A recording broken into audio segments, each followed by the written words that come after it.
قال رسول اللہ صلی اللہ تعالی علیہ وسلم اللہم انی اسألک الصحۃ والعفۃ والامانۃ وحسن الخلق والرضا بالقدر. یہ حدیث شریف جو آپ کو سنائی گئی ہے جامع صغیر کی روایت ہے، جس کے مصنف علامہ جلال الدین سیوطی رحمۃ اللہ علیہ. تقریر کے وقت میں کوشش کیجیے کہ آنکھ بند نہ ہو اور نظر ادھر ادھر مت دیکھو، غور سے سنو.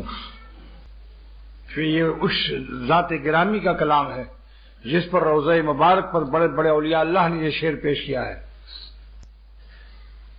بے حق آنکھ وہ جانے جہانس، اے اللہ صدقے میں اس ذات گرامی صلی اللہ تعالی وسلم کے میری دعاؤں کو قبول فرما جو سارے کائنات کی جان ہے. اگر وہ نہ پیدا ہوتے تو جہان بھی نہ ہوتا. بے حق آنکھ وہ جانے جہانس، صدقے میں اس ذات گرامی صلی اللہ علیہ وسلم کی کائنات کی وہ جان ہے، اور جان نہ ہو تو کائنات مردہ ہو جاتی.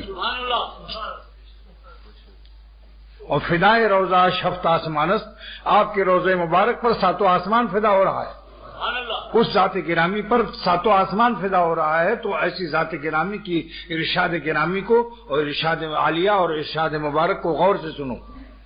سرور عالم فرماتے ہیں صلی اللہ تعالی وسلم، اور یہ روایت جامع صغیر کی ہے جس کے مصنف اس کتاب حدیث کی کتاب کے علامہ جلال الدین سیوطی رحمۃ اللہ علیہ، جو تفسیر جلالین کی بھی مصنف ہیں. اور اس کتاب کی شرح لکھی گئی ہے فیض القدیر، جس کے مصنف علامہ عبد الرؤف مناوی ہیں رحمۃ اللہ علیہ، عظیم الشان محدث ہیں. اس کی شرح بھی کئی جلدوں میں کی ہے. تو حضور فرماتے ہیں صلی اللہ علیہ وسلم کہ اے اللہ میں آپ سے سوال کرتا ہوں صحت کا. اس کی کیا شرح ہے؟ بعض لوگ اس سے یہ نہ سمجھیں کہ ہماری صحت بہت ہی اعلیٰ ہو جائے اور ہم بہت مشتنڈے ہو جائیں. فرماتے ہیں اس کی دو شرح ہے، صحت جسمانی بھی عطا فرما، صحت روحانی بھی عطا فرما. مراد یہاں صحت سے عافیت ہے، اور عافیت میں جسم بھی سلامت رہے اور بیماریوں سے، اور روح سلامت رہے گناہوں سے. جسم سلامت رہے بیماریوں سے اور روح سلامت رہے گناہوں سے، کیونکہ گناہ سے روح بیمار ہو جاتی ہے، اور روح کنٹرول افسر ہے جسم کا. جب کنٹرول افسر بیمار ہو جائے تو سمجھ لو پھر جسم کی خیریت نہیں ہے، ہر وقت بے چین رہتا ہے. اسی لیے دنیا رومانٹک کو آپ دیکھیں جو اپنی نظر کی حفاظت نہیں کرتے. آج کل ہمارے نوجوان بچے ادھر ادھر جب کوئی کہیں نظر پڑتی ہے یا پڑھاتے ہیں، کہیں پڑھتی ہے کہیں پڑھاتے ہیں، دونوں حرام ہے. پڑھنی جو ہے وہ مضرت سے خالی نہیں، کوشش کرو کہ پڑھے بھی نہیں، کیونکہ اس زمانے میں اس قدر زیادہ عریانی اور بے پردگی ہے کہ پڑھتے پڑھتے چینک کی چینک آپ پی لیں گے کثرت عریانی کی وجہ سے.